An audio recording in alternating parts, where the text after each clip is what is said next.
जाएंगे सब।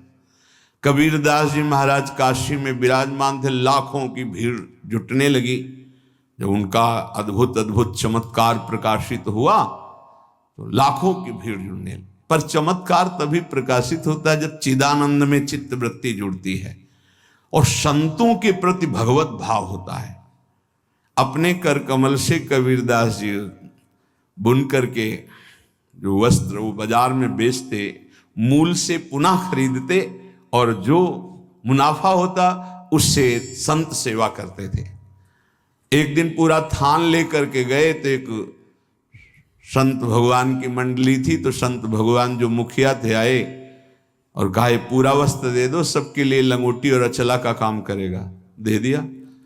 अब जब मूल ही नहीं मिला तो मुनाफा की क्या बात, तो घर में ना तो सेवा के लिए कुछ, तो जाके एकांत तो बैठ गए कि अब क्या करें। घर जाते जब मूल मिलता तो उससे धागा खरीदते, जो मुनाफा मिलता उससे संत सेवा घर का कार्य चलता। एकांत बैठ गए और भगवान नाम जपने लगे। भगवान ने देखा कि कई संत समय से आ गए। जहां बहुत श्रद्धा से सेवा होती है वहां संत भगवानों की कृपा होती रहती है। भगवान तत्काल गाड़ियों में ये आटा, चीनी, घी, ये कई गाड़ी सब सामग्री भर करके पहुंचे। कबीरदास जी की माता जी थी, उनसे कहा कि आज वो आ नहीं पाएंगे, किसी कार्य में हैं, ये सब सामग्री भेजी, आज बड़ा मुनाफा हुआ है। बहुत बड़े धनी को उन्होंने वस्त्र बेचा है, जबकि एक मूल भी नहीं मिला था, कुछ संत को दे दिया था। तो संत के स्वामी कौन है? हरि। तो बहुत बड़े धनी से सौदा हो गया ना खूब। और कहा जब तक वो आए ना तब तक यहाँ के काशी के जितने भी विद्वान ब्राह्मण संत महात्मा सबके यहाँ सीधा भेज। तो एक कोतवाल होते हैं सूचना देने वाले संतों में, पूरी काशी में कि कबीरदास जी घी, चीनी, ये और 2-2 मोहरे स्वर्ण की भेंट में।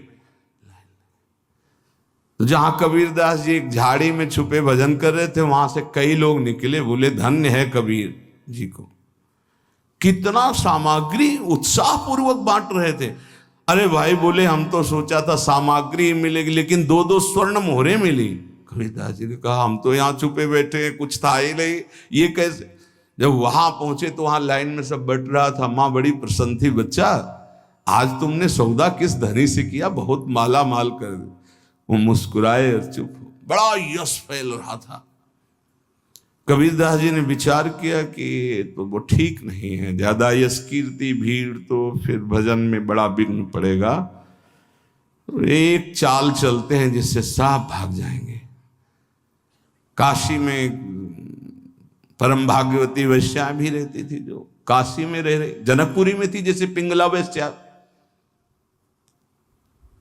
उनके पास जो ही गए तो खड़ी हो गई दंडवत करके, महाराज आपका दर्शन तो यहां उचित नहीं है, कोई देख भी लेगा तो अश्रद्धा कर लेगा, हम लोग ऐसी नीच मानी जाती है समाज में आप।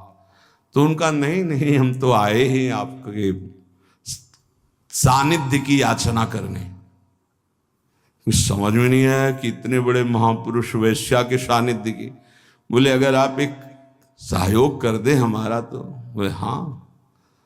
बोले बहुत विघ्न पड़ने लगा, भजन में बड़ी भीड़ इकट्ठा होती है, तुम केवल थोड़ा सहयोग कर दो कि काशी की 2-4 गलियों में प्रधान हमारे गले में हाथ डालकर बस चल दो, और सब हम संभाल लेंगे, सब खत्म हो जाएगा। अब महाराज कोई पूछेगा नहीं। बोले इसीलिए कोई हमें पूछे ना, हम इसीलिए। तो महाराज हम तो निर्लज ही है, जहां चाहो चाहे और आपके साथ हमें और कोई।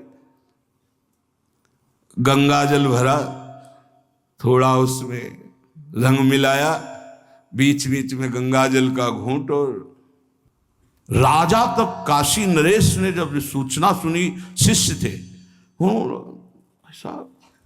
ऐसा कैसे कर सकते हैं गुरुदेव, ऐसा कैसे कर सकते हैं, लाखों की श्रद्धा का नाश हो गया, ऐसा कैसे कर सकते हैं। कोई दंडवत प्रणाम। कुछ जो भागवत जन थे वो कहते कि भाई कुछ भी हो है इनकी लीला, हमारी दृष्टि में तो जैसे कल थे वैसे ही आज है, पर प्रायः बहुतायत में अरे सब ऐसे। अब राजा को अश्रद्धा हो गई, नहीं ऐसा नहीं हो सकता, ऐसा नहीं कर सकते, बड़ा मतलब मन खिन्न था। पहुंचे वहां कबीरदास, उतर के साष्टांग दंडवत करता था, कोई दंडवत नहीं। गुणमानी संसार, तभी तो वह कह रहे उड़िया बाबा की भक्त को केवल भगवान जानते हैं या जना दे तो जानते हैं। थोड़ी देर खड़े रहे, कमंडर से जल लिया, बोले शांत शांत शांत। तो कहा महाराज ये क्या लीला है, अब क्या जमाना चाहते हो, हमने तो देख लिया ना आपको। बोले तुमने देखा ही नहीं, इस समय सेवा जगन